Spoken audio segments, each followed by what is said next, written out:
Today everything seems so black. I suppose it's just my mood. Although we all look stunning in our black tuxes and dresses, to me it's like I'm attending my own funeral. We are simply slaves, performers taking orders, a hive mind longing to break into a solo on a treadmill of crotchets. We have no freedom of expression. I looked around at the orchestra. Most of these people are like me. In some way or another, their lives suck. Gordon on trombone has cancer. Heidi, a violinist, is incredibly talented, but screwed up and hopelessly lonely. Julie, the oboist, is an alcoholic. Tim, the violinist, is haunted by his dead mother, and not forgetting Sam on timpani. His wife took off with his brother 2 months ago.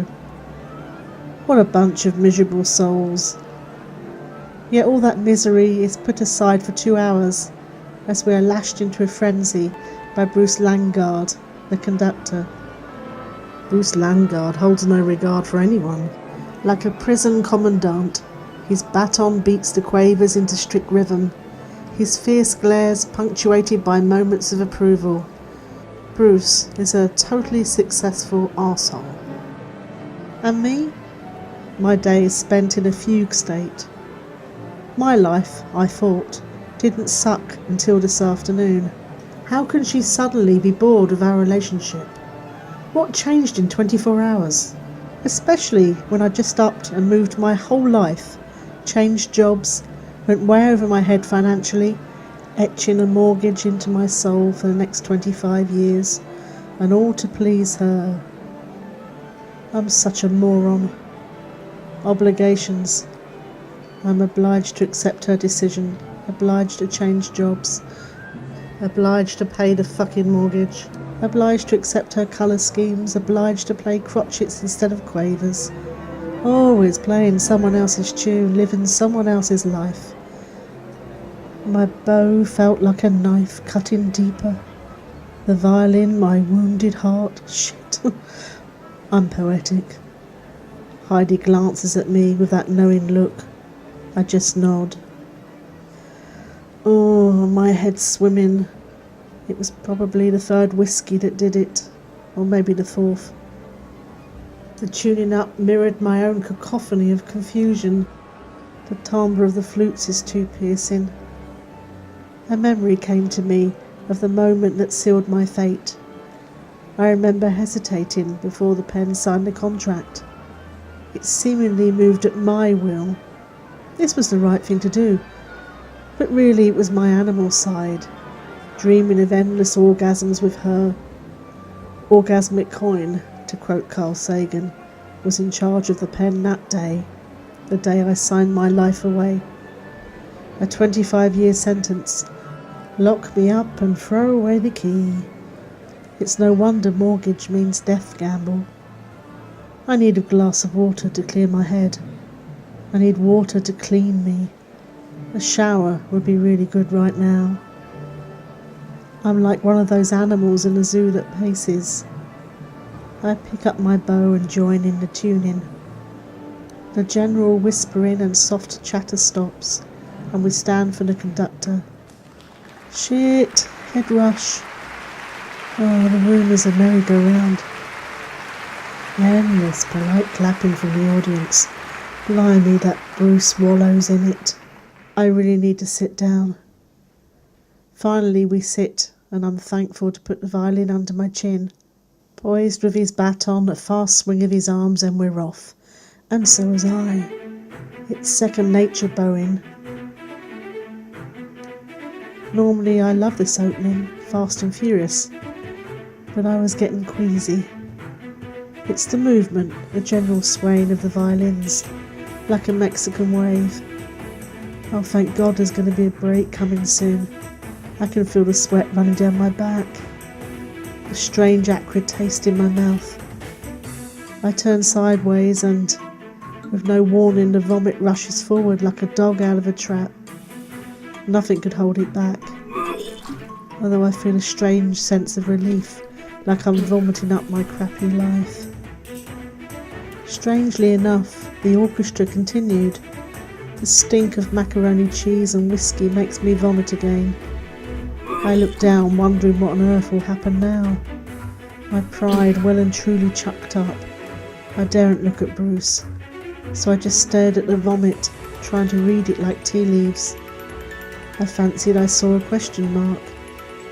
Then Heidi was at my side, helping me to my feet and leading me away from the stage. It's so strange, almost ethereal, like nobody noticed and life just went on. I tried to work out if it was a good thing, being ignored. Well, of course it was. I mean, what else could they do? I'd have been mortified if I'd stopped the show. I can't win. Heidi grabs my arm and leads me to a side room to sit down. I feel much better in the quiet.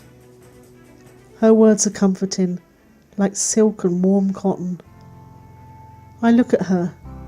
Maybe it was the way she returned the gaze with such sadness and compassion, or maybe it was just that I hadn't really seen her before in this light. She looks stunningly beautiful, with her strawberry blonde hair tied up, a delicate dot of green peridot on her ears, a glimmer of shiny strawberry lip balm. And here I am with bits of vomit hanging on my suit sleeve and carrots splattered on my shoes. Well, this will give the other musicians something to talk about.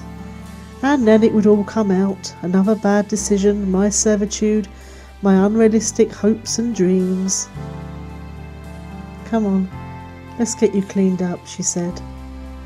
I was like a tired old violin, and she was restringing me with kindness. She was a nurturing conductor, urging me to play a beautiful solo, encouraging me to carry on.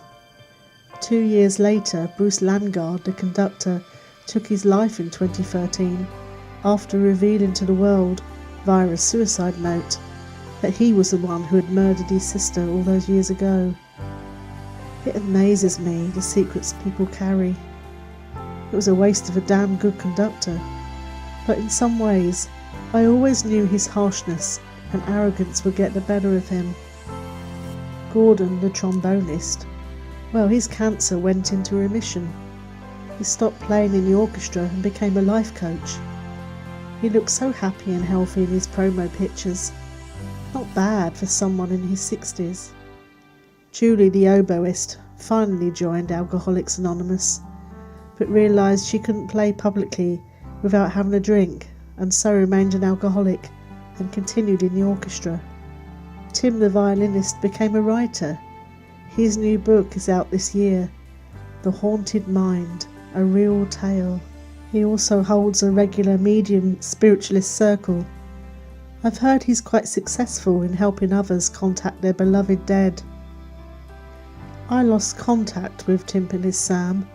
Some say he still occasionally plays in the orchestra, but mainly he travels when he can, studying native Indian music. The last I heard, he was in America, working with the remaining Pima Indians. I really like the translation for the word Pima. It means, I don't know. And me?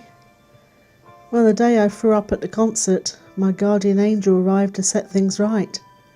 Heidi's wings were bigger than the universe, and she covered me from shame and doubt, urging me to leave the empty house and stay with her until I sorted out my life.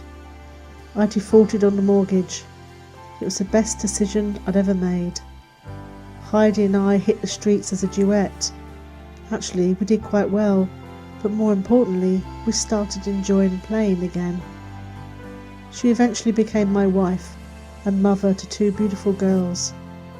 Even though neither of my girls played a musical instrument, they turned out to be fine sportswomen. I always drummed it into them. No matter what you do, make your own kind of music and be happy playing it. Kreska World.